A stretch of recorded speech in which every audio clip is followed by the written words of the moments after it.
Today we ride the Italo on tracks so wide and free. The first private high-speed train in all of Italy. Public rails for all to share, different trains in line. Passengers and freight alike, we're running side by side.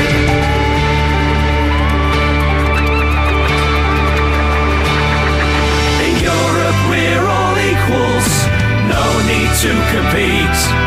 With public tracks beneath us, we keep the rhythm sweet. But across the sea in the USA, it's a different game. Freight rules the rails, passenger trains lose flame.